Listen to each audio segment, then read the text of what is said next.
Good evening, guys. Welcome back. We're at the last lap bar, and we've got some really great guests with us tonight.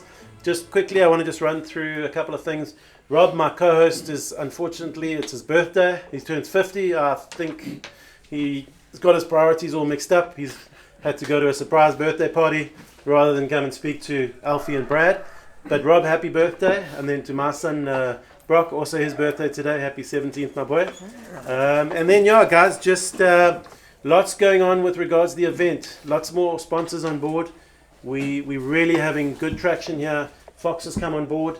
Fox is going to give us a set of kit that we're going to auction. We've got Ryan Fabian, who's going to give us a 3,000 Rand voucher to spend at 3,000 Rand in terms of 500 Rand vouchers to spend at Alfie Cox Racing.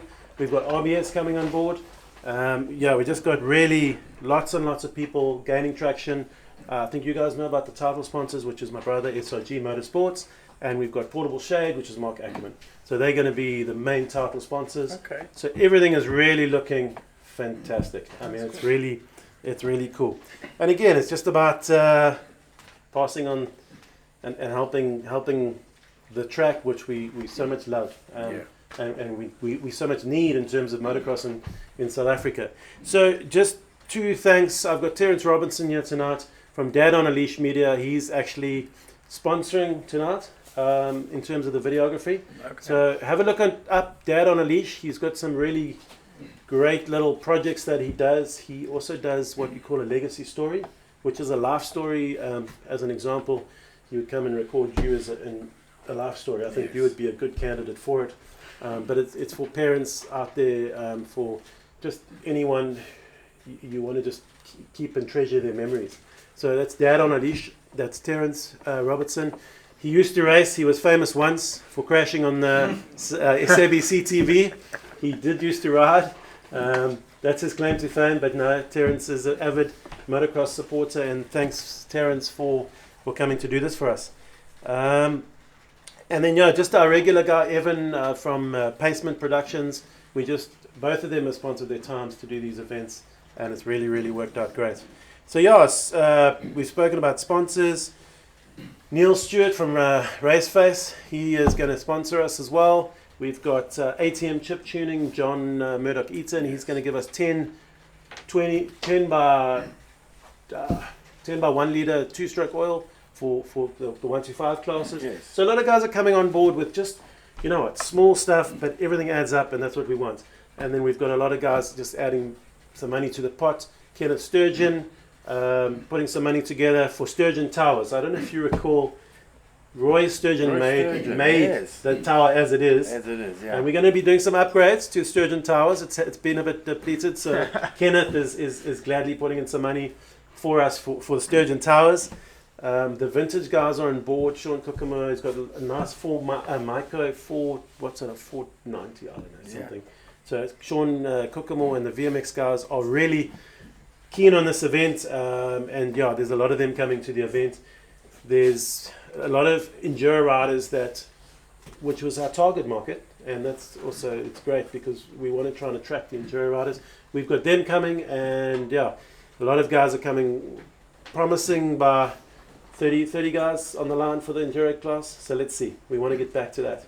That's what we've sort of heard in terms of the numbers. Then I think all of you have seen Two Wheel Development, the website that David McClellan is running. You've sponsored some items towards them. Yeah. So what do you know about Two Wheel Development, and maybe it's time for you to talk who they're supporting and what is their whole concept? Yeah, so it's Dave and Adrian de Hutton. Yeah. And Adrian was in Europe for quite a bit, like 2-3 weeks last year.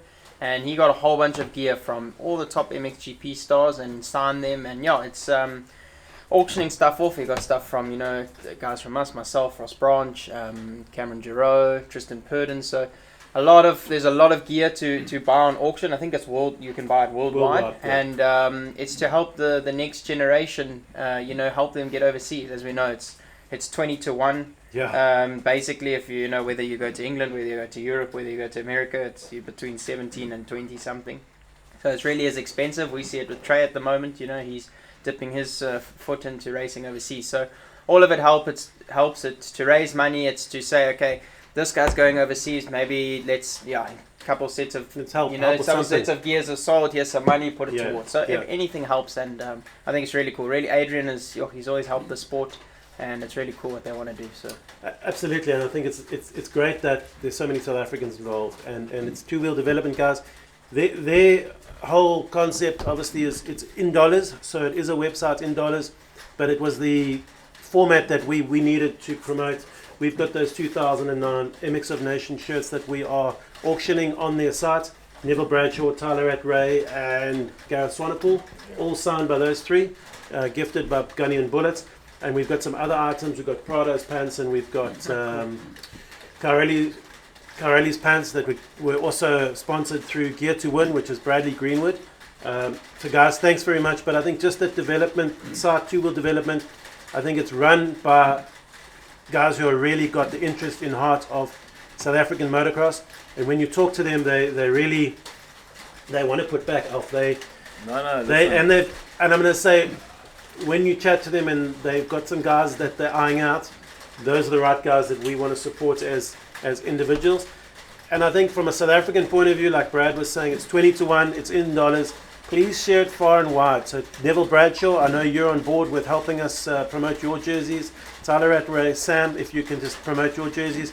Obviously, if it's sold in dollars, it obviously pushes the price up, and it really, really helps everyone on board. But a really great setup and initiative from them, and I'm glad you're on board as well with them. I did see your stuff on there, and that's fantastic. I mean, it's just guys, their whole concept. We're going to obviously be paying some of the money or proceeds that we raise from the products we sell, and it will clearly be stated Hammarsdale Harriers products that they are selling for us, and we will contribute some towards that fund as well.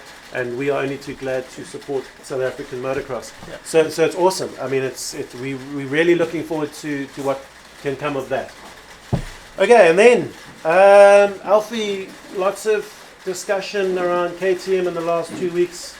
Really happy for you guys and where it's going. Do you want to just talk a little bit about it? Yeah, I think it started at the end of last year where KTM was obviously they were in financial trouble, and to the tune of I think 2.8 billion euros. It's a lot of money, but obviously social media is the worst thing that you can have when you're in financial trouble like that. I mean, a big company like KTM, they withdrew from Moto2, Moto3, and then some of the world motocross teams like Gas went away just to scale down a little bit. I mean, it's a big company. And then obviously the biggest thing now was January was to see who was going to bail them out, basically. Correct. I mean, yes, Mr. Pira, I mean, the guy, what he's done to KTM, and at the moment he's not the favorite bloke, I suppose, in Austria. A lot of people have lost their jobs, but the real orange bleeder, the guy that really is still passionate about KTM, would never believe that KTM would be bankrupt and closed down. Somebody would help them because the company is just too big. Too big. It is. It's the size of the company, and but it has snowballed into bad sales. And as you've seen, but obviously other manufacturers as well. When the dog's down, let's kick it. And you see so much fake news all the time coming on your social platforms. As you open your phone in the morning, it's actually quite horrible. Me as a dealer, it's disheartening. You get, you think, what's happening? Is it true? Is it not true? And you can't read everything because you just become a squirrel in your head, And a lot of fake news. But the real thing is that they have been business rescued, but people are still putting the boot in, talking about all sorts of things. But I think a big company like KTM, MotoGP, they did get involved. I truly believe. They sell dirt bikes, and that's what they should have stayed with. And they got involved in bicycles, and COVID was so good for the motorcycle industry, not only KTM. COVID was incredible. The sales just accelerated like you can't believe. They just kept producing bikes and bikes and bikes, and then remember, there's a war in Europe. There's a war in all the neighboring countries, all the Arab countries. Russia and Ukraine, you know, it all got an effect on people's lives in Europe and income and in America as well. Yeah. So sales just went down, and I don't think it's only KTM that the sales are down. It has turned a little bit of a corner now, and but the real people that believed in the brand, you know, and but we just found that a lot of fake news, and when the dog was down, they kicked it from late last year. But there is positivity, and we can see it. The company is being rescued, and Mr. Pera looks like he is going to still stay, whether he moves down as the big chief. Big chief, yeah. But his influence is still there. I mean, he built a brand that, you know, some it's people. Iconic. I mean, it's an iconic brand. Husqvarna was, I think, a good thing to do, because, you know, Husqvarna was huge in America, and, you know, some people say, oh, maybe not gas or something like that, but hey, it's a red KTM. And it's a white KTM, yes, so you've got the exact same motorcycle, just with and different clothes. Economies of scale makes it easy. And the it gives the people. same, the frames the same. Hey, listen, some people were Honda riders way back in the day. They want to ride a red bike, and you're riding a red bike that's got all the good things from KTM. Or you're an old Husky rider many years ago, so you know you've got the backing, and that's the important thing about having the three brands. I think it's beneficial for everyone to have three brands, because parts become easier for a dealer to hold. 100%. You don't have For to us have as a three dealer, stock holdings. You can have one. For us as a dealer, it's especially with KTM, they clever from a 125 to a 500. The brakes, the spokes, everything, the sprockets change. So for us as infantry in a dealership, you just have one shelf. You know, the stock holding's not held up in cash flow. Yeah, and everything belongs to all different. You know, so many different bikes take the same part. Yeah. Very clever, and KTM's always done that. And I've been with KTM 31 years now. It's a long time, and we've seen it come up and down. You know, when I lived in Europe in '95, you know, KTM also had a bankruptcy where Mr. Farioli, the Italian, and Mr. Thurkemeyer, the German importer, they got together and they brought KTM back again. So it's not the first time it's happened, but it hasn't happened for a long time. But I suppose it's get too big too quickly, and if the economy is not up to scratch. But you know what we are like especially South Africans, everybody's waiting for a good deal, you know. You know, we do come from Durban, and every oak is waiting for a good deal. We don't have enough bucks, you know, to support the whole of South Africa for the amount of bikes we do sell every year. So what we've got, we're going to hang on to. And the production is 2 months behind, but they'll start middle of the year with the 26 models. Those are ready in the pipeline. And we've got some exciting new bikes like the 390. There's a new 390 Adventure coming, 390 Enduro coming, which is priced exactly for our South African market. You know, 120, 140 grand. Where you're going to buy a street legal bike. Schoolboy can go with a 125 to looks like an enduro bike. And I think those bikes are going to help us through this year. They will be coming in the next 2 months.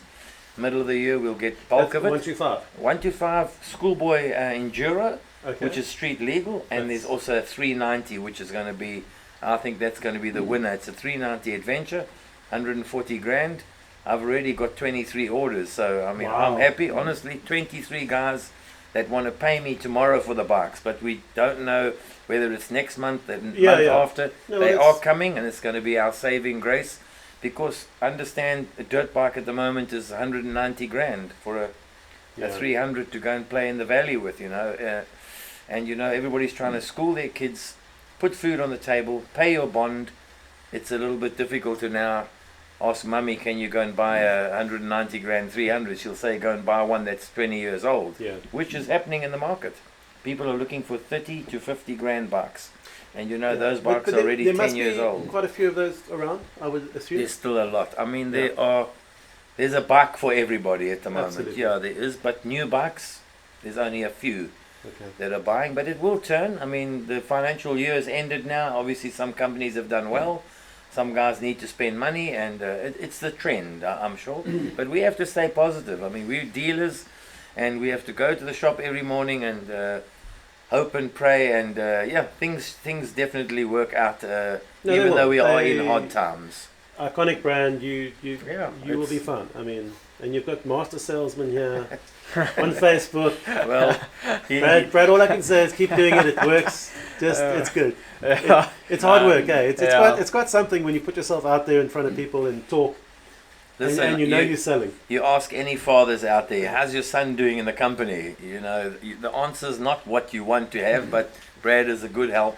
No, he's Really, great. he's good with people. He's a people person just like I am, Yeah. I suppose. And you know, it's a family business, a KTM. You're not just a number. Sure. You know, you belong to the dealership and you Yeah. belong to the friendship of the brand. And Yeah. yeah, I mean, 30 years with it. I've done a lot in 30 years, and I've seen the ups and downs with KTM. So yeah, it's a great brand to be with, and I think people will just continue supporting us, Yeah. Hazel and myself, for sure. It is a great brand. I mean, it's the Yeah. bikes are amazing. So I think And what not- else? It's not only KTM, it's Gas. And Husky as And well. Husky as well. Yes. Okay. Man. So those are the three major Right. brands In with your shop? KTM. My shop's only Husky and KTM. Okay. No, gas. I mean Gasgas, sorry. Okay, yeah. Husky and Gasgas. And so yeah, there's lots of things coming in the pipeline, and we just stay positive, and we're blessed every single day, I think, to wake up with all the illnesses that are around and everything, Yeah. and we can still continue. I mean, riding bikes. That's And what you we can do. still do You and know, I work do in my your tours. passion. Work in your I do your my tours. adventure Just tours. Yeah, no, you had that- a whole big group now. Yeah, so I've been where doing- do you guys go and So how? my how long is tours it? have been operating since 96, 28, 29 years now. I go to the Wild Coast, Coffee Bay, to the White Clay Resort. That's where I operate from. 3 days, a clover leaf. And I mean, if anybody's been to the Wild Coast to ride a It's lovely. motorcycle, Yeah. it's just paradise. And I live my country through the eyes of the tourist. I mean, you know, I've been there for Absolutely. 29 years. Take the trip down through the Transkei. You know, it's not easy, the Transkei. Get to Umtata, getting through all those little towns, you know. But once you is get, it still okay? it's is it fine. okay? It's Did you guys fine. go down There there, there is through that way this Yeah, weekend? there is isolated incidences, and I'm not going to lie about it. Yeah. People do have problems along the way, but for all my years, I've been fine. 3 days at the Wild Coast, 4 nights down there, then we travel back. So Okay. everybody from Europe flies into Umtata, and then I pick them up, take them to the resort. We ride there for 3 days, and yeah, it's just, you see the faces of the Europeans, Tourists, you know, yeah. and it's a cheap country to come to. We For are them one it's of the cheap, eh? cheapest destinations. I mean, we go out for a meal and they look at the menu and they think, no, this is not possible.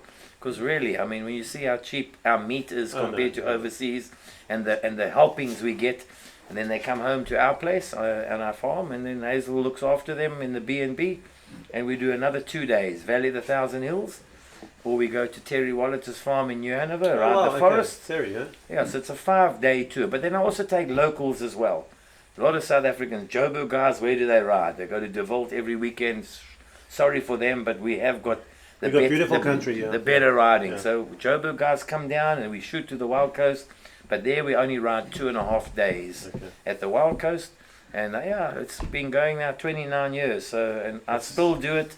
Still get on a bike, and Is that just an excuse to get out the shop? It is. Exactly. So Hazel was, But you prefer Hazel it, would eh? say to me Exactly. that Hazel would say to me, but you just have fun all the time. I said, hey, I'm blazing the Working. trail. You're working. Blazing the trail, looking after the clients is a hard job, eh? 'Cause, Product I mean, testing. you know, yeah. But yeah, it is it's a great job. I mean, you know, you just, what are you doing? You're riding motorcycles with a bunch of friends. Yeah. You couldn't ask for more. Yeah. Yeah, so that's what we do. That's the background of the company, Of the you know, company. of Alfie Cox And- Racing. But What is the key to success of Alfie Cox Racing? What do you think? I think you've spoken a bit about it in terms of the family. In your words, what do you think the key is? I Well, just think I'll answer this. Oh, you can I'll answer this one. You can phone Alf on a Sunday at 8 o'clock, which please we try not to, but yeah, and he will help. It's he will help anyone, anytime. He's a problem solver, and he gets up at 6. If it was his way, the shop would be from sunrise to sunset. Oh, golly. Yeah, because we he's can't in there, he's have the that, first guy in there, he's the last guy out, Right. and that is what he goes the extra mile. and also because of who he is and what he's achieved, a lot of people they come and they say, oh wow, it's actually you servicing them, and I think that is the biggest thing, and then obviously the brand and you know, I even see with the tours, people don't believe, they think, because I mean there's tours with famous names all over the world, but the guy's not there. Yeah, it's just a tour. Just a tour. But I've done it for you actually doing the tour. I do the tour. I'm with you every day. So yeah, I think that's special at the end of the day, and it's special for me as well too. You know, it's amazing. I just think give the best service you can, and I think it's for every dealership, everybody that's in the retail business. You know, it is nice. You walk into a shopping center, you walk into any shop, and if the owner's there, or even the person presenting, when that smile and that friendliness it gives you, I don't care what you're buying, clothes, shoes. That sells the thing, and I think that's what you should do. Okay. Well, I try to do that every day. Did you learn that from John Smith? No, listen, I had some good teachers. John Smith, Mervyn Is that Murray's dad? Murray's dad. Yeah, John I Smith, saw that. Mervyn Cookman, the late John Smith. And Mervyn Cookman, I know what you learned from him. Yeah, Mervyn, Rodney Gray. And Rodney worked for you for many years. 19, 20 years. Brett, I hope you're coming to the event, by the way. Brett Gray. Have to fire up that 505 of his. 505. But you know, talking about Adrian de Hutton, I think he's going to come to PE because he also helps a few guys. Yes. Because it's close Cape Town for him to come, but he's got some beautiful VMX bikes, Adrian. Yes, yeah. And I think he's still an okay rider in Cape Town. I always say, poke the bet. He's the Western Province champ, but nowhere else. The C-Class 125 champ from Western Cape. I told him he was the junior school Pee-wee 80 champion. But I tell you what, the nicest guy, a good heart, like what he's doing now with McLellan. No, it's just really impressive. It's impressive, but he would love to come. Brendan Crooks is his best friend. Yes, and he would love to come to Hammarsdale, I'm sure. He might even skip PE, I'm sure, because Brendan, I'm sure, will be there. It's just unfortunate that the event does take place. Yeah, it's taking place. But I think, chatting to Brad, we had to do it strategically to get the numbers. Yeah. And again, the national riders will benefit from us down the road. In terms of the event and the money we raise, the national riders will benefit. But yeah, we would have loved to have the national riders there. But then you've also got to give me a chance to win something. Yeah, but you also, we like with Fox helping as well. I mean, Jim Tarantino from TRP.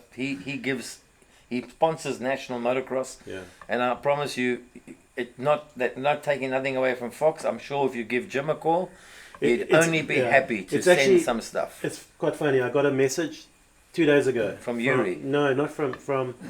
Tyler because he's working in the factory now. There's youngster. Yes, he's working at the company. He saw all the toys and he wanted to know where I got them from, and he was interested in some and doing some trades. And I said, "Whose son are you?" He's like, "No, Jim Tarantino." Yeah. So he said he would. Tyler, how's it? No, I hope you had discussion with your dad like you told me you would at dinner. No, he would. Get Jim involved. Yeah. And you remember Billy, Jim on the Suzuki? Yeah, number 300. Yeah, number 300. Lindsay Saker. Yeah. Jim, we would love to see you. Billy and Lynn, you can stay at Billy and Lynn's. How's that? I'm sure Lynn would love it. Tyler, that would be great. No, he would.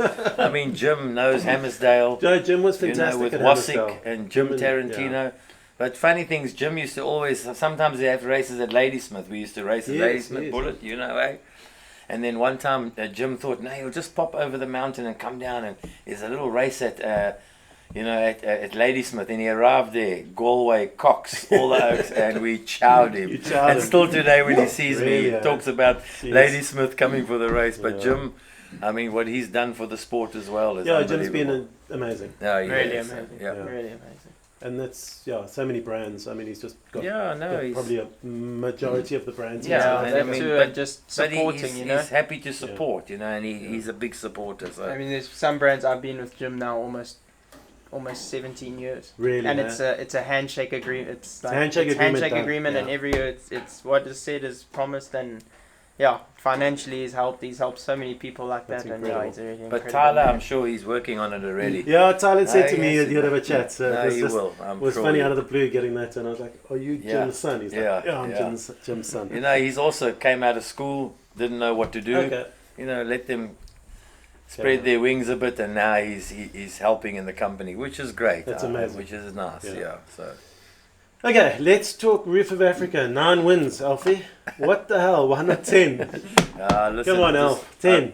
I think I ran out of talent, but yeah, I did have some years where the rain played havoc, and you know, when you're the first one at the river, and you think, okay, I'll give it a go, and then I was washed down the river 2 or 3 times with the bike. So how many did you end up racing? I think I probably did 16 or 18, I think, Roof of Africa's. Okay, so you got like 50% hit rate. Yeah, so, That's and very then, you know, impressive, I eh? had some mishaps, I think 2 or 3 times down the river, and then I also, you know, marking not so good in those days. There was no GPSs, so no excuses. Yeah. It was a, Sorry, a I have great to time interrupt. for me. Old Wild Will. So Wild Will has promised some sponsorship of a lesson with him. Yes. And I remember Wild Will got no. washed away as well. So Yeah, no, so the and he's done like 15 in a he's row done a lot. gold Yeah, or something. he's- His Wild Will's he's still amazing. going. He's still going. He won't be making the event. He's got some events that are taking place, but he has offered to support. But yeah, sorry, just carry on with your story. So yeah, I mean, the roof has always been special, Yeah.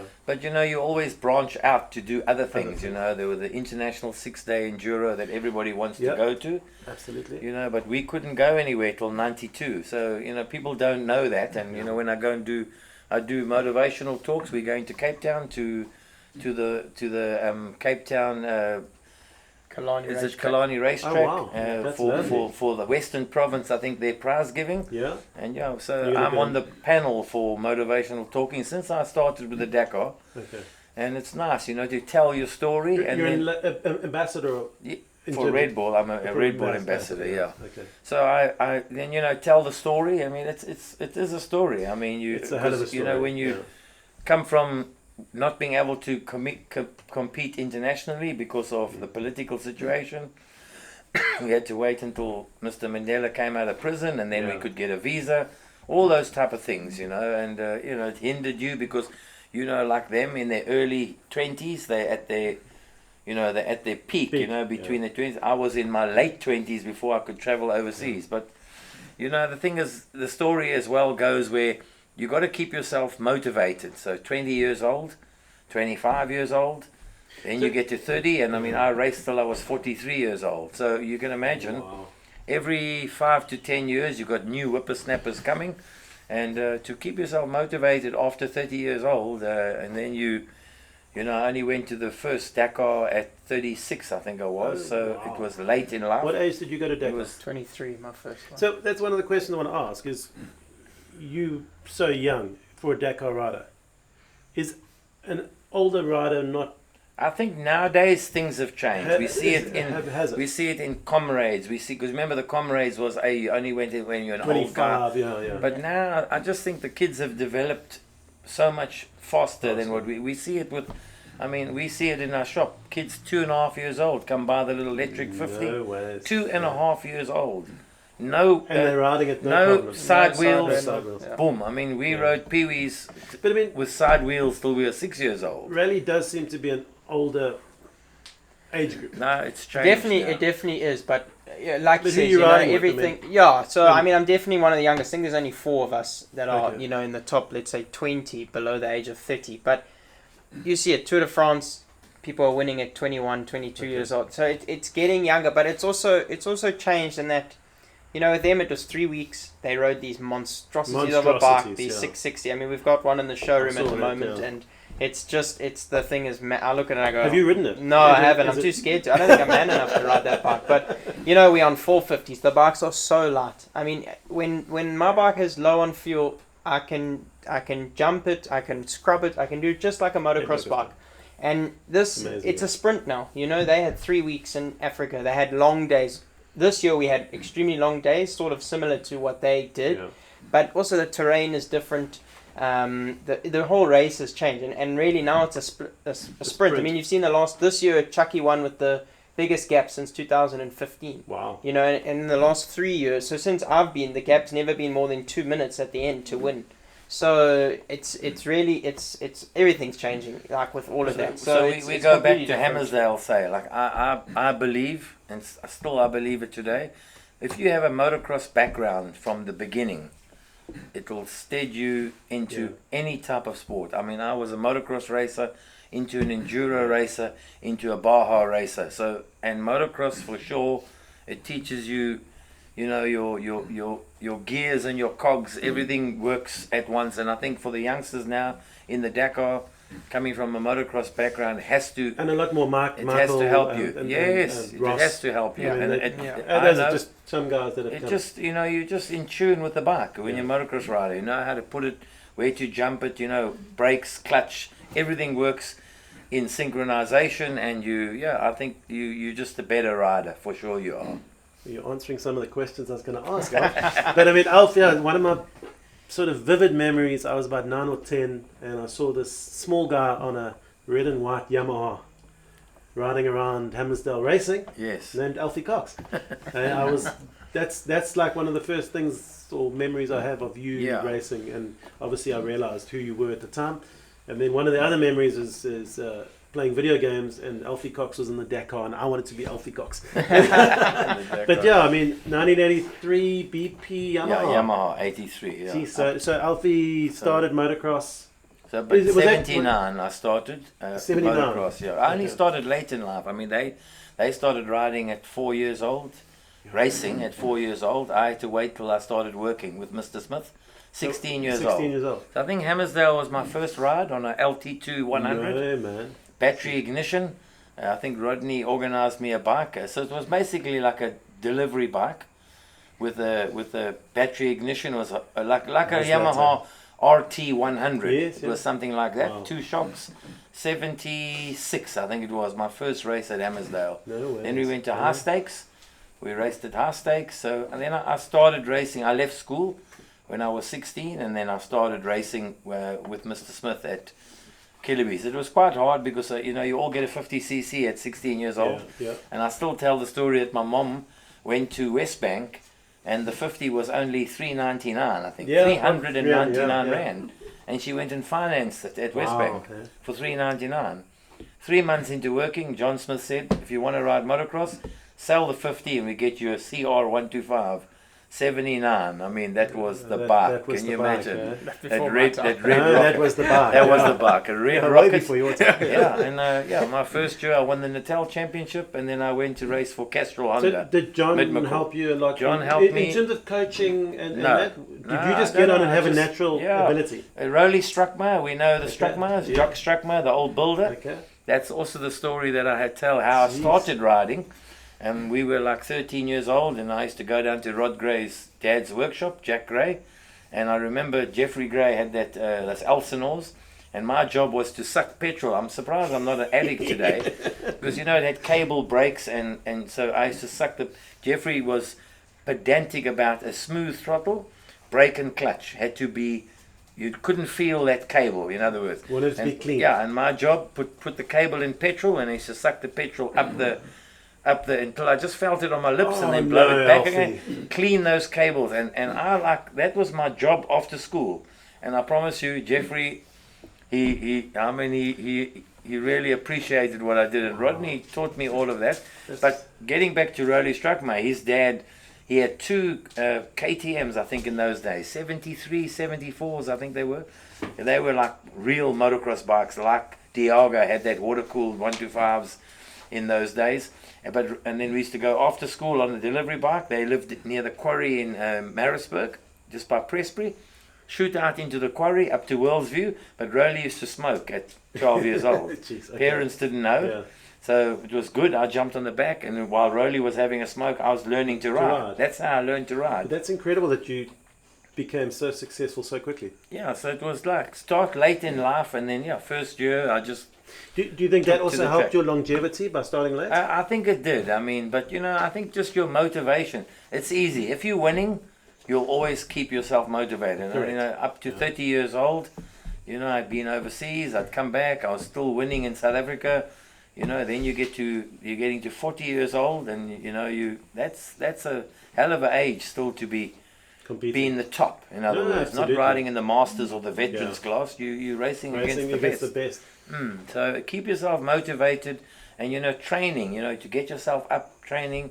Hazel used to drop me off on the highway, run back to the farm, Have you done that with Brad? After Alpha McDowell? There's a big competition going on about the fastest time. We're still verifying his time. Okay. Sometimes I think it was because I told there him was I a ran time 3 to 13 3 and a half kilometers. and we beat And it. these oaks But now are it's gone battling to to get 12 to minutes. that. So now we're trying to Trying to establish the correct- Unfortunately, you can imagine sitting at our table, poor Hazel. Okay, we got him, Trey, and myself. And now we sit there and it becomes always a who's the fastest. So I just say to him, have a look over there at all the trophies that are there. Absolutely. Their answer is, Dad, you raced the blind school. That's why you won. I really don't think so. So Hazel just sits there going, oh. And then she hears him talking about that because the watch has got to tell him how the body's doing. And Coke and water, that's what I raced on. Yeah. Coke and water. That's You didn't have protein. I did. I got The Baja 500, the Toyota 1000 desert race. 1 litre army water bottle with Coke and water. That's what I raced with. So These there's guys. been an argument about this before when I was starting to get older and nutrition and all this. But the other day, on Wednesday, getting for the first national now for Trey. Trey was supposed to go cycling. It was raining, so he got on the indoor bicycle. So Alf was supposed to take him to school, but then there was a change up. So Alf came to knock on the door because I live on the farm, but a little bit down. Hey, you need to take him to school. So cool. So he wants to walk away as he does 1,000 miles, and he says, hey, these lighties, they can't watch, because he's got the TV going while he's on the spin bike. They can't watch the TV while they're on the spin bike. So I say, why, Dad? Because they're just freewheeling. They're not pushing. So I said, yeah, but it's got to be like zone 2, relax. Then you must go for a walk. I just stood there, and he was up the stairs, and I was burst into training laughing. was cardio. I trained cardio. That's all I trained. No big weights. It was cardio. And when I see them on the spin bike, they got the American Supercross. Some oak talking about what do you call those shows that you have? Behind the dream. The motivation. They're getting themselves motivated, and they're in what zone 2? Why even sit there? I might as well ask your sister to come and sit on the bicycle. I mean, that must be going flat box. So gym for you, but where did you get your strength from? Because you were built. I still did. You are still very built. You were strong. I did a lot of. So I never rode a bicycle. These guys ride bicycles now like you can't believe. I ran. Okay. For me, the 5 kilometers in 20 minutes or whatever it was. In other words, intense. Everything flat out. That's what I did. Yeah. As life is still. Rowing. I rode at the gym, and then we had the super circuit in those days. Yeah, the super circuit. And that was where I got my strength from, the super circuit.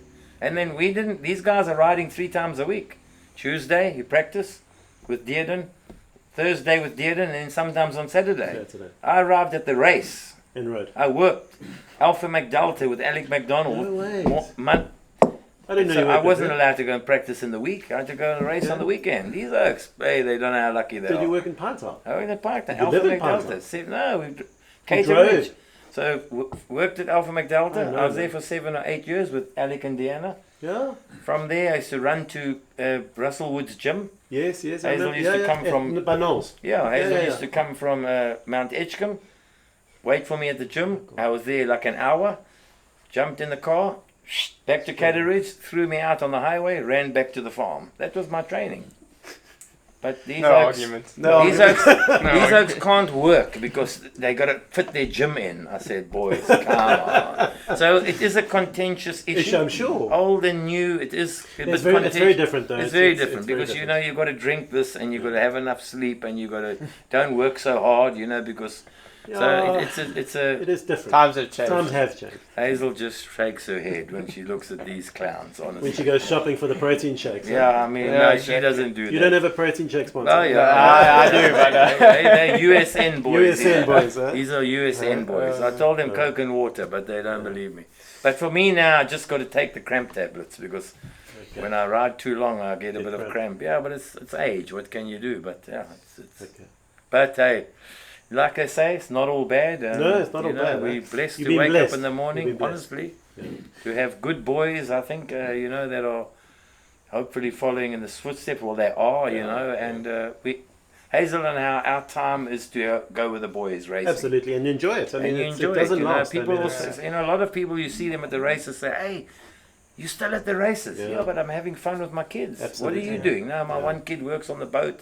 The other one works in England, and I said, and you and your wife rattling around the house, 40 years marriage, You know, what are you going to say to her after 40 years? There's nothing to say. So I'm happy these oaks I'll tell you what the answer is. Granny says to Bullet, go ride. No, exactly. Bullet has to go riding every Yeah. weekend. Eh? Okay, let's go to Dakar a little bit. Obviously, Dakar is a big event. The most strenuous incident that happened, when I say strenuous, what was the most hectic incident that happened to you at a Dakar in terms of bike broke, had to fix, took you 10 hours? I don't know. What was the most hectic thing that you've experienced at any of your Dakars? And then you'll answer as well. No, Wow. I think coming from a mechanical background, it's really important to the Dakar Rally. I mean, there were some guys in my team at the Dakar, they couldn't even take the seat off the bike, you know. Sure. But when you know the mechanics of the bike and understand there's also a wind, you don't know it, but when you're in the dunes, if the wind's blowing from behind, the bike gets hot because you don't have the wind coming through and you hear the fans going. That's really interesting. Yeah, so when the bike is, you know, when you feel that the bike and you can feel it in your legs, you know, those are things you've got to understand, that the wind's blowing from behind, there's no air coming through the radiators, only the fans pulling it, and then you've got to not labour the engine. You know, in the old days, I mean, the engines are quite bulletproof now, but we had to look after the engine, you know, and I think it was my first or second Dakar when the engine, I got a crack in the base gasket popped out. Oh, wow. So, you know, it's a 4-stroke. I still had 600 k's to go. And, you know, if you don't have oil, and I was a privateer my first Dakar. So the factory team had a small truck that followed them. They would get there. I would be there with the top 5 guys. But because I was a privateer, I wasn't allowed to use any of the stuff from and my mechanic, Ralph Pitchwood, he was coming with the aeroplane. The privateer's truck that KTM supported you with, you paid to a service and they brought you spare parts. That thing could come at 2 o'clock in the morning, and I had been at the bivouac 4 o'clock in the afternoon. So you were waiting, so I was waiting, and hey guys, please, can I borrow it? No, you can't borrow it. Really, It was quite hectic, and you know, you don't get sleep because you're worried about the base gasket. And the only thing I can do, I have to wait till the rest day, was to take Prattleys, and you know, I don't have Prattleys with me.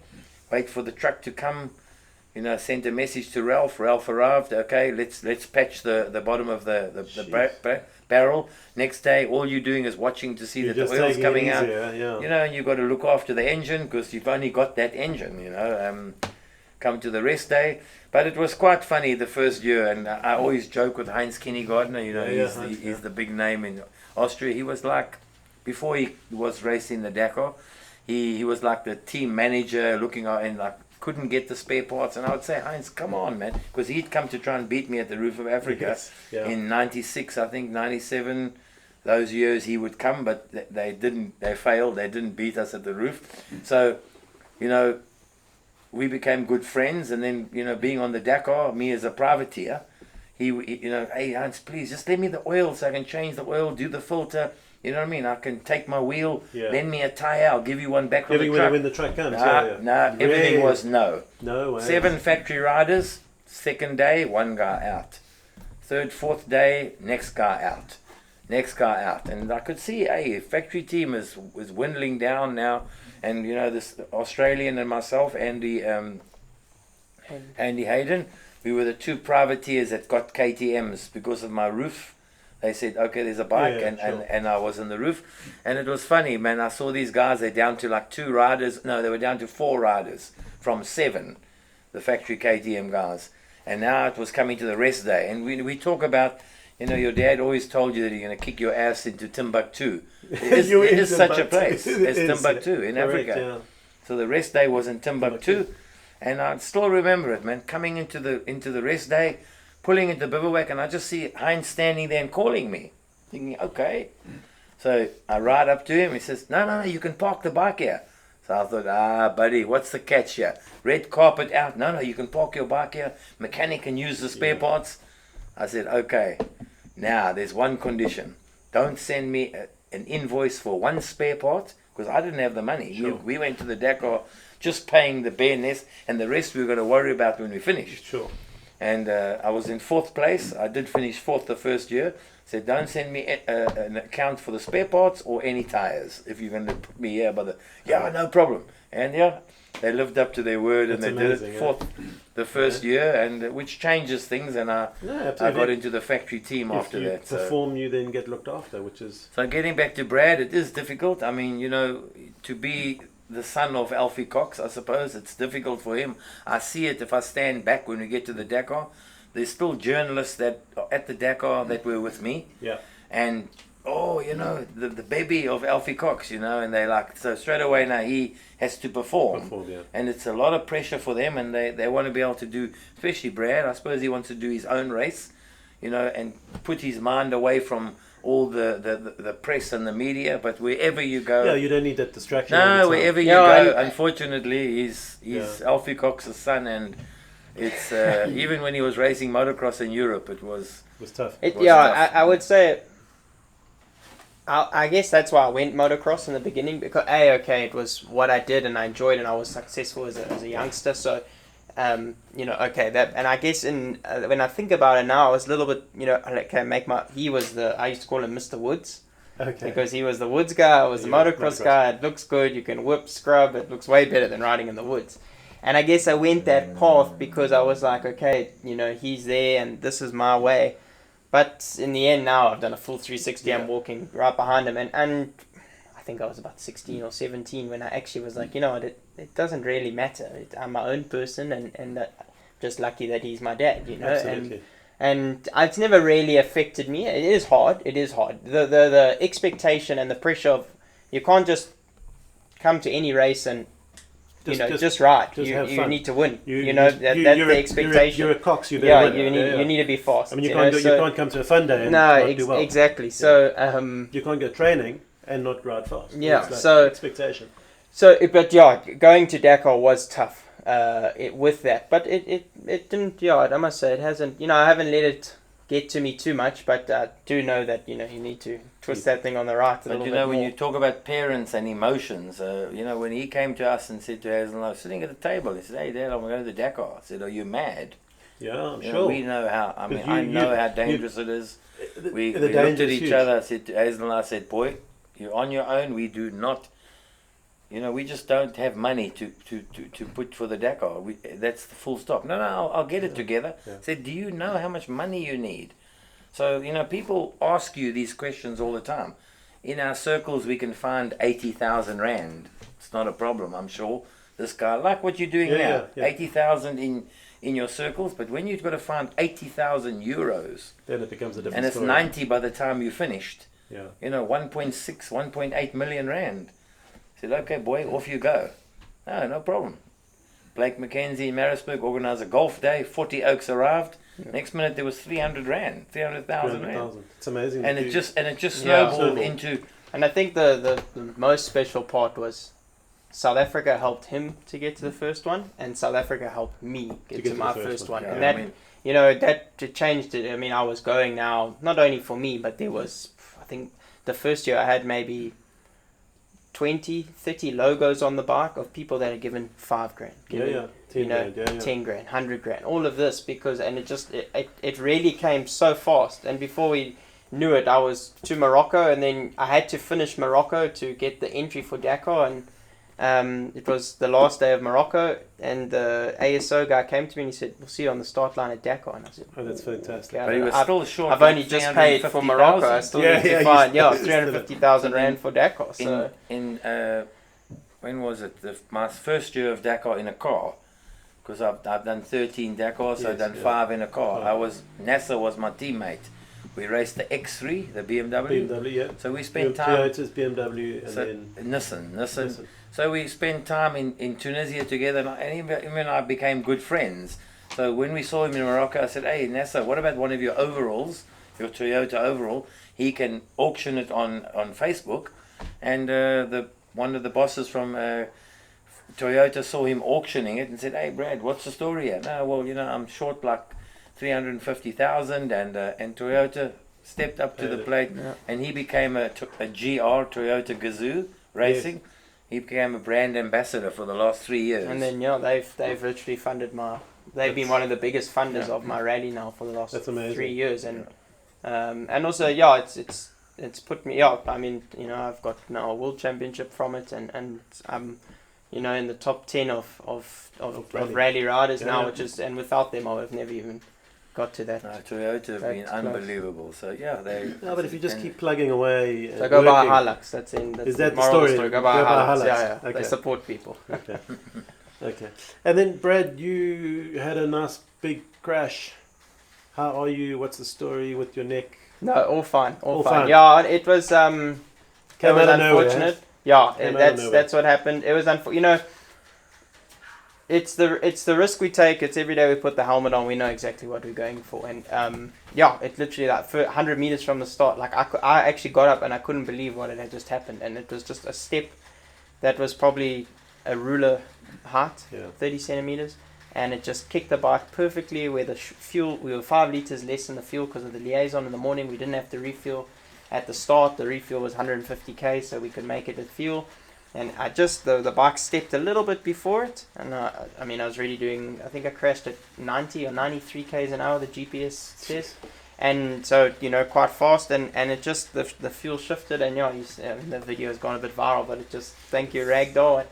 I landed backwards. Shaken back. Yeah, I landed backwards, and I guess that, like, you know, and but honestly, I ran to the bike super fast, and I was fine. I mean, there's the video of me kicking the bike straight and putting the handlebar straight. I mean, I had no navigation tower. My left side of my handlebar was almost touching my knee, and I said, well, today I've just got to get through. And yeah, like 30 k's later, I noticed like a pain in my neck, you know, and I was like, that's a bit strange, but maybe it's the shock and the adrenaline's wearing off. And I said, okay, I'll get to the refuel and I'll ask a doctor and then go from there. And then 50 k's, my head was like just dropping. And I couldn't hold, I had to like physically push my neck up. And I thought, hey, something's not right. And yeah, there's always, I've had a rule with my mom, necks, backs you don't play with. You know, I'm involved with the Graham family. Yeah. I'm dating Brittany, and that's Derek's niece, so that's really close to home. And Ross had crashed. And his bike was there, and there was 2 helicopters by him. He had gone with one, but the one helicopter there, I knew there would be a doctor there. So I stopped by the doctor and I said, hey, I've had a crash, you can see. But he said, no, we know. And I said, I have some pain in my neck. I want you just to do an examination on me. And if you think I'm okay, I'm carrying on. But if you think there's something's wrong here, I'll stop. 100%. And that's a good call to make. Yeah, so I stopped. It must have been very, very difficult. Well, it wasn't. Yeah, so I was, you know, because I was like, you know, maybe it's just like whiplash, or it's just something small that. And he took me off the bike, and I sat on like the cage of the helicopter, and he did stuff with my helmet, and it was fine. And then he said, I want to take your helmet off, can I? So I said, no, you can. And as he took the helmet off, was like a weight had like gone away, like I was like, oof, that feels. Yeah. And as I said that, he said, and he did some other things, and he said, there could be a fracture in your neck, and you know, you could be fine now, and you could ride and nothing, but you could have one small crash, and it's all over. And then he said, I'm not saying you need to stop, but if I was you, I think you should get this, you know. And he said, I'll give you 2 minutes. And I sat there on the air, what do I do? And I just thought, you know what? It could be so silly. We were going into the dunes. The dunes, you never know what happens. I mean, I've broken my elbow in the dunes before, so I know the dangers. And I just thought, imagine I'm a tough guy today, and tomorrow I'm in a wheelchair. Like, it's not worth it. And yeah, it in the end was the best scenario. I just got major whiplash, and you have like fluid bags in your neck. Okay. And I damaged a little bit of those, so that was causing swelling, and that was, you know, causing some like pressure pain that I had. But yeah, honestly, it took 3.5 weeks, and I was fine back to normal, and yeah. So you saw me running. Yeah. That was the first thing. The physio said, if you can run, then you know. So I started 2Ks, 5Ks. I said no, I have no pain, and the biggest thing was like my shoulder blade also took a bit of a beating. So looking, you know, over my left shoulder was a bit sore, but I'm all okay. But you're 100% better back riding? Back riding, I've gone twice. Yeah, I had to ask for a demo bike from the shop, and I've ridden twice, and yeah. So I think, you know, when I was talking about the emotional side of it as a parent, you know, it sounds like a good idea. Your kid wants to go to the Dakar, and you don't think about these things. And then for me, it was, I went with him the first year. I've been every year with him, but the first year when I went there, and you know, put the clothes on in the morning, it's dark, getting ready, and then when you see your boy ride out into the desert, wow, I thought, no, I tell you what, it was you literally. I mean, I don't care how big and brave you think, and I've done so many Dakars. Yeah. You got tears in your eyes, and you think, is this a good idea? And I'd hate to know what Hazel was going through at home. And every year is the same. Because she's so far away. She sits at home and just watches the computer, you know, and that's. But emotionally, it's draining, man. Yeah. I tell you, as a parent, it's not fun, to be honest. Yeah, and I mean, we're a racing family, but it's still things like that really, really bring it home, you know. Absolutely, for sure. You're only human. I mean, anything can happen. Yeah, we all know the risk. Yeah, I mean, it is. How are we for the rain noise, Terence? Okay, cool. Talk to me a little bit. I know we're going backwards and forwards. Trey, he had a great weekend, eh? Yeah. East London. How's that track? So Chad and I, we went there in January. We went to the weather. We rode PE one day. We rode weather the next. That track was amazing. So well done to the guys. To Shane and then the track is unreal, and I think going forward it's going to be the staple on the calendar because we need tracks that separate the boys from the men. PE was always the first round, and the sand, it was who's the doggy dog. I mean, that's why we all ride Hammarsdale, because we need to train for the sand. It's our only sand track here. And it's amazing track, and Trey executed perfect. It's now his second title. He won 85. Then his first year 125 he got injured with both shoulders and 8 months out. Last year he won the 125 title, and this year KTM said he needs to stay 125, but he can also do MX2 on a 250. So we said, right, 2 classes, and I said to him, you need to perform in 250s, of course, which he did. He went fifth and a fourth, so that was amazing. I said, but it's easy to win once. The hardest thing is to be the guy with the number 1 board, and the pressure is on. Now you have to win because you have number 1. And he really was phenomenal. I mean, the second moto, I don't know what he did. I still say to him, what the hell did you do? But he came around the first turn in like 16th. Oh wow! And I counted because I'm like they say I'm the dad, and then there's Alf, but I'm there, and I had the stopwatch, and he was 28 seconds down from the leader. That's a long way. And I thought, boy, you got a hole to dig. So I was really working out, okay, if he gets to second, he's going to have the overall, or he'll be tie, and then it's okay. And he got into second. First was about 9 seconds up the road, 3 laps to go, and I thought, gonna need a miracle, but he said he saw him, and he just saw mist, and he was going 5.5 seconds a lap faster than anyone else, and passed on the last lap for the win. So 1-1, and then his MX2 debut was perfect. I mean, I believe he's a podium guy, but you need the steps, and now he sees it himself, and the fire is now burning. So it's still a long season, 8 rounds this year. Anything can happen. You can't have mechanicals because it's a short season. So 125s are finicky things. Pressure's on the father to make sure that the bike is right. So, and then from a training perspective, so he's done a lot of riding overseas, Trey. Yeah. What is the focus with him in terms of what do you focus on? Because Andre coaches him. Yeah. You coach him. And Joel, who's in Europe? Davey coaches. Oh, Davey coaches. Yeah. So how do you guys align? Andre coached me, and I believe Andre is an amazing trainer. And at some point you have to. They don't listen. I never listened to him. My whole life, I still maybe don't listen to him. But Trey's, it's not going to listen to Dad, and he does listen to me. I'm very grateful he does listen to me, but there could be that he didn't. So we put him at Andre when he started, and I mean it. But Trey was going to be a cricketer. He played 18 cricket. He was getting a scholarship for high school. Oak wobbled. We told him he was the best sponsors ad. You could see all the logos. He went so slow. He was so slow on and the it just clicked one day, and he whole shotted in Bloemfontein. He was like he got a little bit better, but he was like a 7th place guy, 8th place guy, and he whole shotted in Bloemfontein, and he led till the last lap, and from then it's just been, and then the next year what age was that? He must have been 65, so he must have been about 11. And then he then battled for the 65 title on his last year, so at 12 he came short, he finished second, and then he went to 85s, and he won his first ever 85 national, and he led the championship and he was a year younger, so a little bit, you know, he should have never been in that position, and he lost the title at the last race by 1 point or 2 points. It was winner-take-all situation going into the last moto, but he held the red plate the whole year, and that just put even more fire. And then he dominated the 85 the next year. Then we went up to 125. He got injured at the first round, so, and then he came back 4 weeks later, injured the next shoulder, so it was a year, right-off year. And then last year was, all right, now you need to do the job. He got the job done, and we exposed him on 85s. We started exposing the German series, ADAC. That's how I started.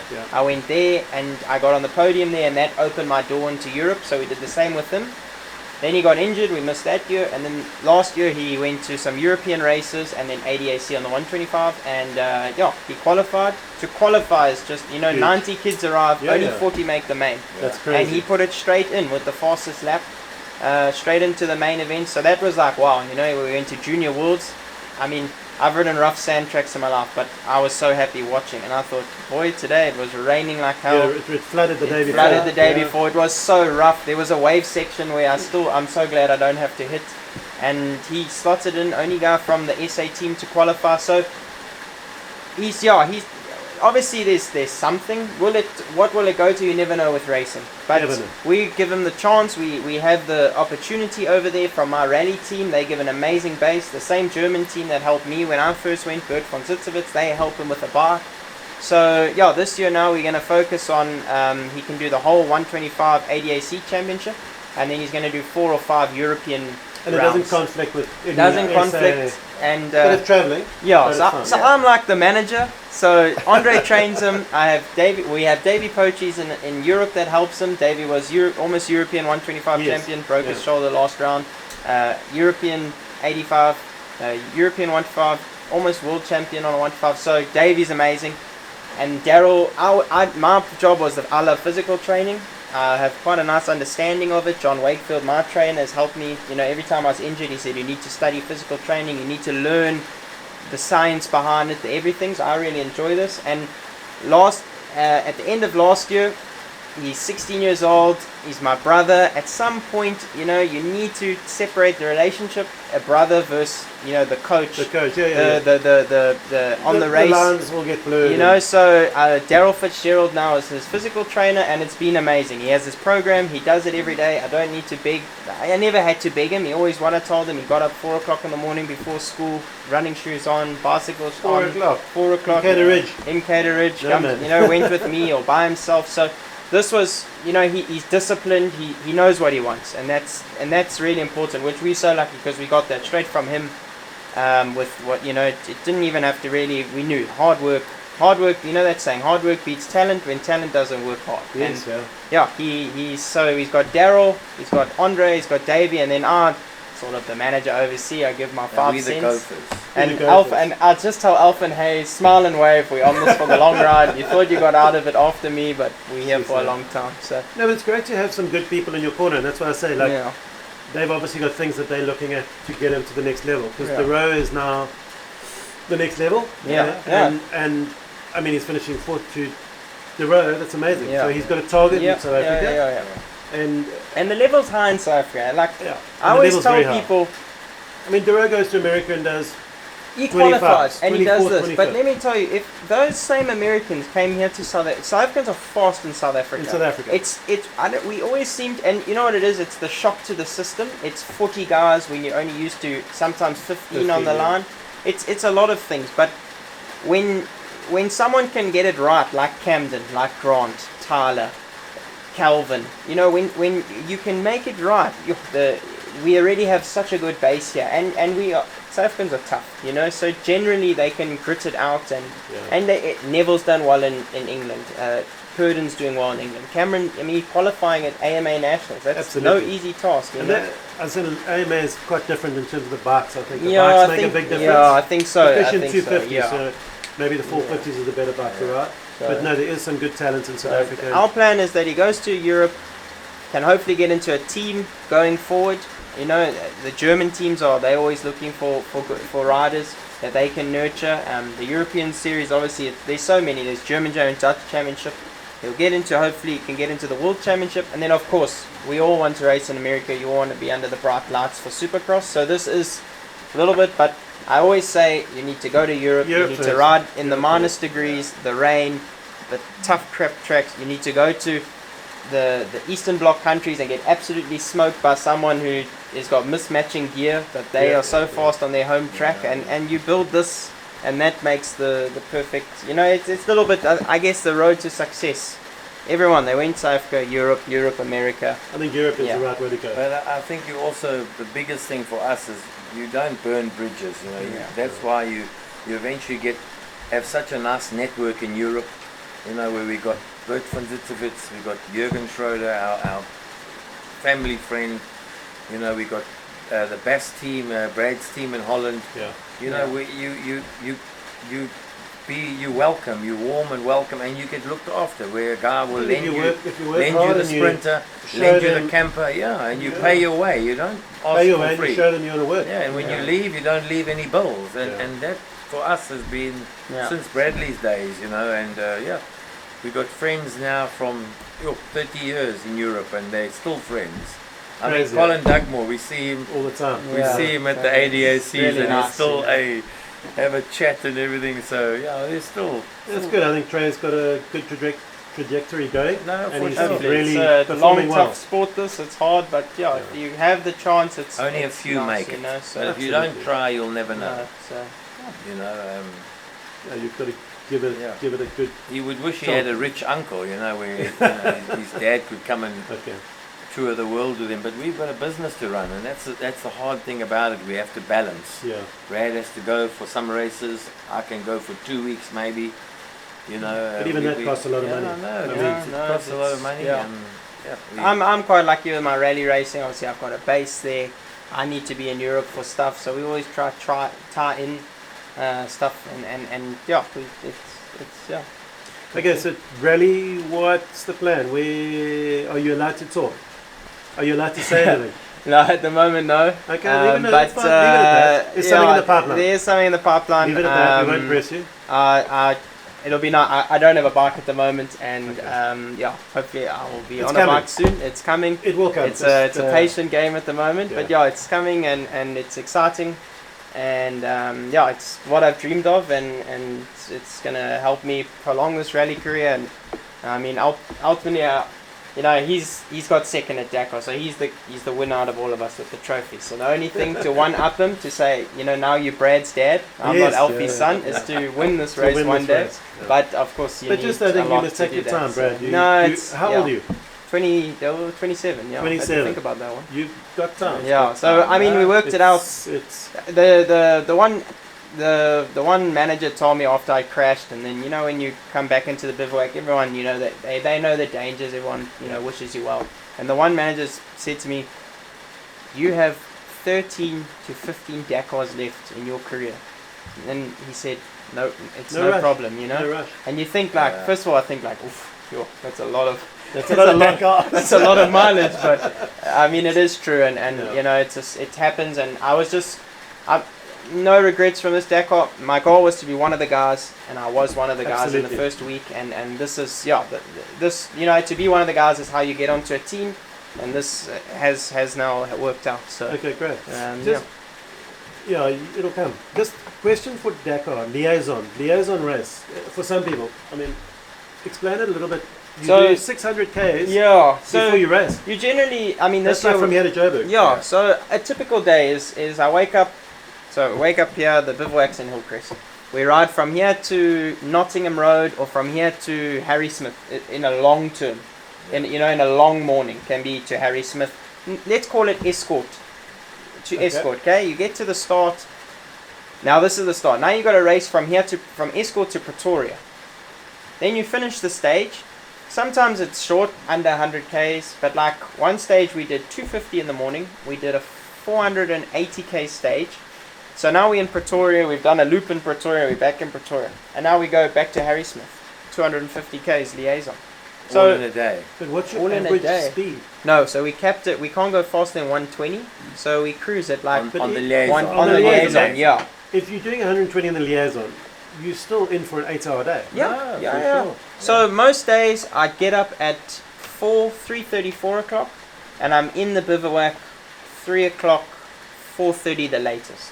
And what about the Oakies that's finishing? Yeah, that's the, Yeah. so 15th, my 20th. first Dakar was like, I mean, I remember we didn't have a day, our longest day was 360 Ks, and I thought, oh, this is so long. I was in the bivouac every day, 12:30, 1 o'clock. This year, the earliest I was getting to the bivouac was 3:30. So I why mean, why do they have a liaison? Just for people who don't understand. they can't have the start right outside the town. They have to, move you, and they also need to, it's all time, so they need to give you time to get to the start, the whole bivouac, the whole race to get to the start. Then you need to do the stage. Then that them in the campers and the team trucks and that, they need to get to the next bivouac. That's 800 k's away, so they take us there. And you've got to have and creature comforts as well. Yeah. So And you've it's got to also, be at a place where there's water, there's but also some places you can't ride. Some Saudi's big with their World Heritage sites or their sacred lands or their a lot of rock formation, so you can't go there. So then they end the stage 100 k's before, they bring you on the road, and then they put the bivouac there. So it is painful, but it's part of Dakar, and it's we lucky now. I put my AirPods in, dressed like a snowman because it's 1 degree, 2 degrees in the morning. It's freezing cold. I'm dressed warm, and I'm just. But I mean, you must get fatigued. I'm Yeah. going to say, It's like, a mental, mentally, some days maybe you're- not physically fatigued, but mentally, I think to ride for what, 3-4 Dakar is hours more mental than Yeah. physical. at 120 and it's Yeah. capped. Is there a button? So on a factory bike you have a bike, but a standard bike no. But the factory bike we have limiters. So but the old trickers, the side stand rubber that you clip, you take that off, or we carry one spare, wrap it around the First throttle. Dakar was when you didn't have the speed limiter. You wrap it around the throttle. You put the limiter on, you put the throttle, the bike can't, it just stops, and you just cruise. You can play on your phone, you shouldn't, but but it is, you get back and you are so mentally, you just, the mental is I mean, you're asleep by 8 o'clock for sure. So, to liaison, how much time have you got before you take off again? Generally 45 minutes to an hour 20. So enough time quite to enough nutrition time. or Nutrition, you Coke have and water. you have a second breakfast. The biggest problem is you don't eat. You have I mean, you try to eat at 3:30 in the morning. No, it's almost not gonna impossible. happen. But you're shoving, protein down. You're shoving some carbs. All of, egg, bread, all of this that you get from the bivouac tent. Then you ride. You at the start I was having a peanut butter sandwich, good old peanut butter sandwich, and maybe a bar. You start the stage. You do 250 k's. You get to the refuel. A bar, what can you eat? A bar, a gel, and maybe the rest of your sandwich you had. So And then you got to do another 250. What did you have these same liaisons? Yeah, Yeah. we had. Yeah, we had sometimes. It blows my mind that that's such a long day. So, in Africa, the roads are obviously not good. In Saudi, the roads are beautiful we had and to straight. we had to go to an airport because everything came with planes. Yes. Yeah. So you had to be at an airport. So some days we used to do 500, 600 kilometers liaison. But we Crazy. didn't have speed limits. So we could sit with those big engines of ours, we could go 140. But you remember, in Africa, you've only got a small tar road. It can't take 2 cars. But it's quite dangerous as well. No, I it mean, is, it's- and we do on you the guys wrong go side of the road. convoy, or is it? So you start No, on you're your on your time. own. Yeah. You start the day on a time. So the first guy, and so 1 to 10 is 3 minutes per rider. 11 to 20 is 2 minutes. 21 to 30 is 1 minute, and from 30 back, I think it goes 30 seconds, and then from 50 it's 2 by 2, 30. Yeah. So, but you generally all day by yourself. Because you can't pass. I mean, if you pass, you're going over your limit. No, you can. Some guys go slower. Some guys save the engines, or they don't. But And Yeah. tires. I mean, that's a big thing. Whole day, whole day one tire. We don't really destroy a tire. Oh, is it not getting destroyed on the road? In Saudi, not really. Yeah. Okay. Because you don't have rocks and stones like you have in Morocco. Yes. Under the You know, sand. That's the Under dangerous. the sand, yeah. like in Dakar, we went through Africa, so you had rocks and stones. It ate the tire and tires the up. heat as well. Saudi's quite cold, and the moose can stay at a good temperature. Yeah. Our problem is the moose overheated because we didn't have a speed limit. Our bike could go 190. Wow. So the back tire, when you're sitting for long periods of time at high speeds, the back tire got so hot that the moose melted. So we had to, Yeah, Michelin. We've all run Michelin pretty much, and they make a really good rally tire. Some days, if it's a super long day, the teams will say, "Hey, just watch the tire," and The biggest thing is the carcass can be completely showing. It's when there's chunks. That's when you have problems. When there's chunks missing, because the mousse comes out. Yes. And then it's you make game a hole over. No, I mean, in the but carcass. you often see like on Dakar, the guy's tires are shredded. Yeah. That's why I'm asking. Yeah, so What's destroying those? Is But that, that's rocks. It is rock. So we have rocky, but the biggest problem is when there's sand over the rock, the bike is wheel spinning. That you don't realize the wheel spinning, and the rocks are cutting it underneath. So yeah, there's And then you've got fuel in the rear tank, which puts pressure on the rear tire. So, yeah. There's a whole lot of factors behind it, you know. it's but quite an interesting race, just in terms of everything you've got to go through. the technically, organisation of the race is just mind-blowing. How that whole caravan moves, bikes move in the morning, all the mechanics, trucks, everything to do with the bike start moving. We start from, as soon as they leave, 4,000 people, right? 4,000 people a Get up day. and move. Yeah, so we arrive first, the bike guys, the car people leave next, so their trucks start leaving, then the side-by-sides, then the trucks. The trucks are never home That's before why dark. traditionally the first 4 days is super hard, because they want They want 20% Go gone. home. They Yeah, want yeah. 20%. Bivouac gets smaller, food is less. You know, they've strategically done this. Then they get you to rest day. Then after rest day, first 3 days, they want another 20, 30%. But in my days so in Dakar, in Africa, 40% was gone by the rest day. Wow. There was just big, the Antonov, he opened that back and he just put motorbikes in there and fly them back to Paris, you know. So it was tougher back in your day. Yeah, well, we absolutely. were, I mean, the elements. the elements, I mean, we were the we have same as Tour campers. de France. So Yeah. imagine, they finished the Dakar, we had one more week. But Crazy. also, we have campers. We have hot showers. The food is 5 star. Actually, there's South African chefs. Like all the chefs are South African. So you're pretty much having a good meal. You know, they were in Africa. They sleep in tents. They Apparently you don't know showered how to out. put up a tent. though. No, I don't. I don't camp. I He will doesn't say have a that. camper, he sleeps in the truck. Yeah, but he had But one yeah. night. There was one night you had to sleep in a tent. Yeah, I was you- unsure you on were that, but very unsure. I figured it out. And, you know, It was on the TV. He didn't know how to put it He together. doesn't know. Normally And I I said, just hey, cut did you it. put it down the next day? No, it's not my No, tent. not this tent. So- All right. I think we need to start wrapping up. This was supposed to be 15 minutes, huh? no, No, can never. His stories can never be. But no, I think but it's- just a couple more questions. Alfie, motocross in Natal. What is going on? No, I just think How are we so good? I think it's, yeah. How are we so good? No, I don't know. It's difficult to say, but sure, when you see the last few years, yeah, What is KZN doing right that's producing the riders? Is it Andre, Wyatt, the coaching, Yeah, the I think training? the coaching. I think the- it's the that. camps? Andre and Wyatt. I think for it's sure. that. I think we've had a good run of, you know, my era was, or the before era was Fleming, you know, because I started racing 2003. So Okay. I even missed the Hammarsdale. I never raced at Hammarsdale. I started practicing at Hammarsdale 2007. Wow. You know, so then I learnt about Hammarsdale, and I knew if you want to make it, you want to be rough and tough, that's where you go. That's where you go. So my era before that, you had the Flemings, the Fentons, and there was them. Then my era was myself, Nick Adams, Milan, Charles van Heerden. And naturally, we wanted to, once we all started getting into the melting pot, we wanted to beat them. Then the next generation came, Giro, Dormel, all of these guys, they wanted to beat us. So I think it's filtered. Then we did go through a little bit of a spot where there wasn't.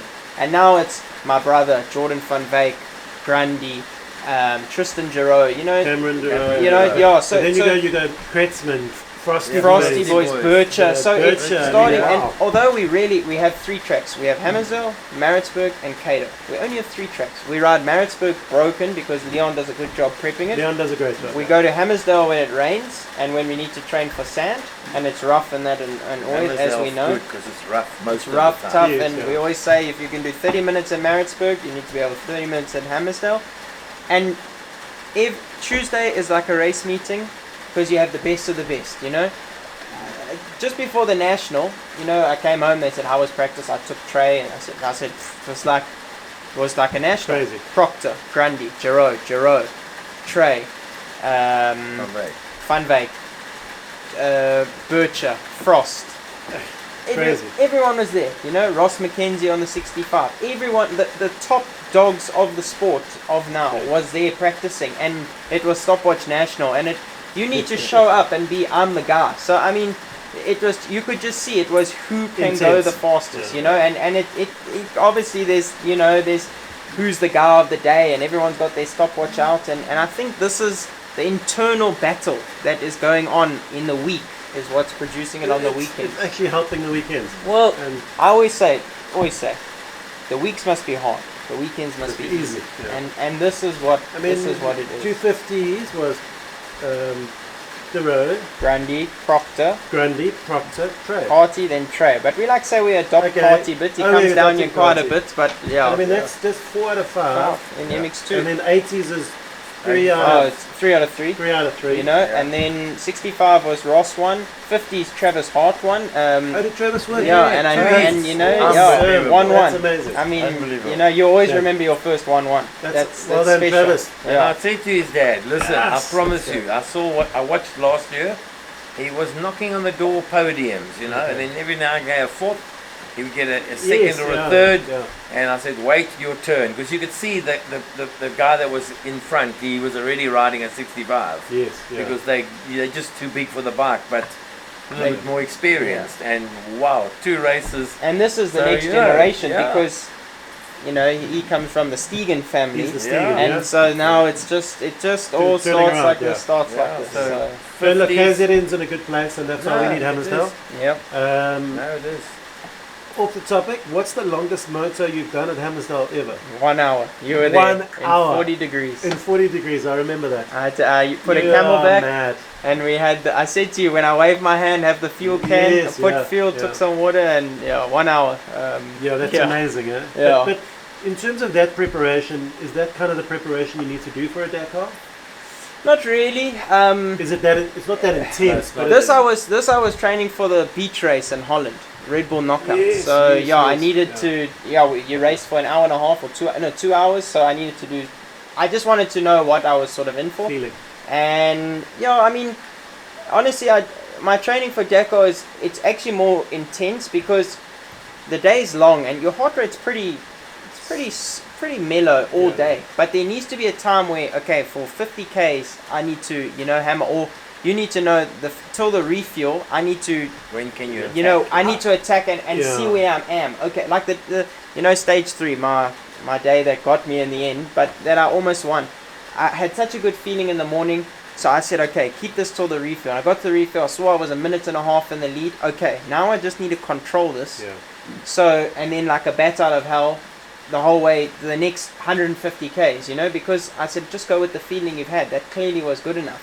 So it's quite intense stuff, but I still it's 30-minute motos. It's sometimes I always ride with Cameron because he likes to do long motos, Giro. So I'm always like, I say, well, I'll do it with you. He puts me 30 seconds ahead, and we go. I still can go all right on the motocross track. So I mean, I raced 2 nationals last year. Yeah, you got 4th, 3rd.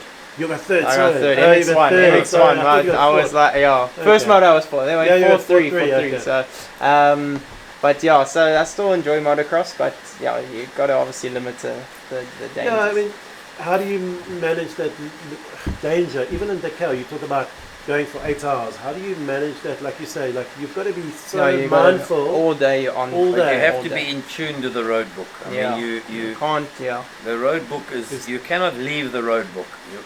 That's when you get hurt because you don't see the dangers. Nowadays with them too, there's also a beeper. So if they are on the right kilometer and there's a danger coming up, the thing starts screaming. Okay. And 400 meters before it double beeps you, then 200 meters or 100 meters before it double beeps. So I just hit the brake. Just hit the brake. To be honest, when we see single danger, we don't cut. But a double danger, triple danger, you start cutting. Where back in your day it was just. Back in there it was the same, but we didn't have a beeper. So that's why we had to watch. You didn't know. Did you have to roll? He was the same up until this year. It's all digital. As this is digital. He also had the scroller. Do you press it? Yeah, you just push like a little toggle here by your thumb. So and what did you do? Also, we had a button, forward and backwards. So obviously they actually in the house is pretty cool. He's got his road book. I would have thought he had an abacus. He's got his road book, and then I've got my first road book. We've got framed together. So and you see the difference. How big is a road book for the day? Like, is it how long is it? So in the old days, it depends how much pictures they're giving They're you. giving you. If it's long kilometers, open straights, it's a small road book. Then you know it's a it's fast day. So when the road book's big and you got to keep half in your pocket, Yeah, then you at know the refuel you throw out the morning half, Yeah. then you got to start. Now you've got 15 minutes, so you got to do the road book first, because that's the most important. Then get some water, get something to drink in that 15 minutes. Yeah. It's crazy. Yeah. Now it's digital. Obviously, there's some problems, but it is much better. It's like think a it's just basic about making it iPad. safe. Listen, you drive out the bivouac and beep, it comes on automatically. That's Yeah, it's nice. We have to put Yeah. a code in every day Yeah. in the computer into our GPS. I mean, your finger, you only got 15 minutes. It takes about 10. Plus, Dude. if you want to mark, so it's stressful. That stress is a little bit of stress is gone, which is nice. But there's problems with it, because if it freezes, game over. I mean, it's a normal iPad tablet with hard case. Did they have problems with it? Yeah, Yeah. so it's quite. And then also, I think if you crash, it could also get damaged a lot. Well, more. yeah. I mean, mine was completely gone. Gone. Completely. Like I picked it up off the floor, just gave Did it you to the have to pay for organizer. No, this year I was lucky. KTM covered my spares, so I've been lucky. I've been lucky the last 3. My first Dakar, I had to fully pay, but my next ones, either KTM covered half the spares or they covered it. So I've been very lucky. I've been on a factory bike the last 3 years, so I've been blessed with the support. That's fantastic. Guys, we have gone way over time, but it's been great. Thanks for your support. I think just interesting for the people. it's interesting for the people, and I think just by you guys supporting us tonight is showing that you support the event. Yes. And again, KZN Motocross. Yeah. So thank you for your efforts. I'll Alfie. hopefully be there. You will be there, Yeah. and pity you won't be there, Alf. But we but we thank you for your support in No. showing support for us. No. So from Hammarsdale Harriers, guys, Only a thanks for pleasure. everything, and honestly, we could carry on. But let's take a break. Thanks, guys. Thank you very much, and see you soon. Yeah. But you could just press a magic button. No. Please, man. Come on, get with the program, boy. No. Okay, let's There's do not this. many people with a lack of discretion. No, true.